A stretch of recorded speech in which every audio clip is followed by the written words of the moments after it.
Hey everybody, this is Frilioth and welcome to another Minecraft video. Right, I know I said the last video about the multi-floor bubble column elevator was going to be the last one for a while, but I couldn't help myself. I've been working on a resettable multi-village iron farm in 1.13, and while I was doing that, and I'm doing quite well actually, I'm quite pleased with my progress, but while I was doing it, it suddenly just popped into my head an idea about the upside of the elevator. Now, as you know, on the upside, let's what floor are we on? Floor 2. Let's go to floor 3. On the upside, it uses a couple of dispensers that suck out the source blocks of water so that the downward flowing water stops you from going up, and that's how it works. So we've got to floor 3. And the upward flowing water stops here because these two dispensers have sucked the source blocks out. So you stop on the floor, and that's how it works. But sometimes you go past and you can go up and then you take a couple of seconds to go back down again. And I suddenly just popped into my mind, why don't I just do what I do on the downside? On the downside, when you're going down, that block there gets extended, and when you get to this floor, obviously you stop because the floor is extended out and you can't go any further. Why don't you just do that going up? I thought, well, that's a great idea. So I tried it, and then it suddenly dawned on me that if you do that and then you remove that block, see if I can show you over here. I've got a little demo set up over here. So at the moment, that takes you all the way to the top.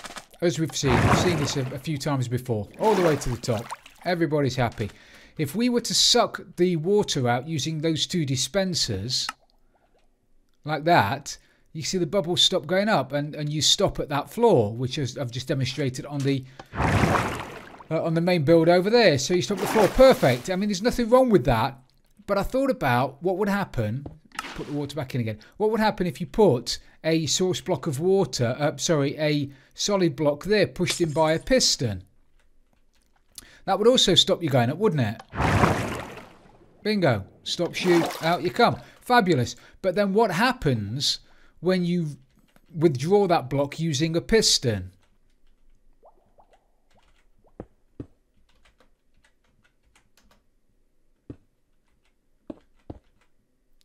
So if we withdraw this block, I'm going to be able to do it. If we withdraw that block using a piston, like that, then that turns into a downward flowing block, which in effect stops you from going any higher than that. So you couldn't do that. And then I suddenly thought, well, there's a way around that, isn't there? There's a way around that. Of course there is. It's simple. Why didn't I think of it before? We use stairs. Because of the new water mechanics in 1.13, stairs can now get waterlogged. Put stair there. Put stair there. Grab a bucket of water. Put water source there. Water source there. Those two blocks are now water source blocks, which means that it's formed an infinite water source in the middle, and now the bubbles will go all the way up to the top. And when I want to stop at this floor, we put the block in, so I can go up to the floor. Boop, out I come, perfect. And when we want to go up to the next floor, we take the block back out again. The two stairs act as source blocks, turning the middle block into a source block, which means we can now go all the way to the top. Brilliant. And a sticky piston, if you can get hold of the slime, that is, and you're going to need, in fairness, you're going to need a fair bit of slime, so you won't start building this until you've got some slime. A sticky piston is cheaper than a couple of dispensers, and it's less messing about. It's one of those eureka moments where it's obvious now I've looked at it. But at the time I dismissed it because, as I said, pushing a solid block into a source block of water, then removing it, takes away that source block of water. But because we can now waterlog stairs, and I was worried, I did think about this idea before, but it meant me having a couple of solid blocks on either side and having the source block of water there. But that would have meant that the water on this side would flow into the downward flowing chamber. Couldn't do that. But like I said, it suddenly dawned on me that you can waterlog stairs. The water won't flow out because it's a stair, but it still acts as a source block of water. So I'm going to go over there and do that over there, and then we'll have one last look at it. Brilliant. Now that didn't take too long at all. All I've done then is I've removed the 2 dispensers that were there and there, that had the buckets or the empty buckets in them.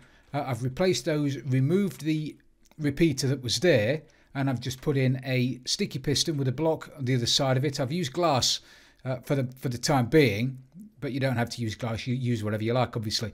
And then I've put an observer next to it which detects the changing state of this bit of redstone when you select the floor over there, and it seems to work perfectly well. Floor 1.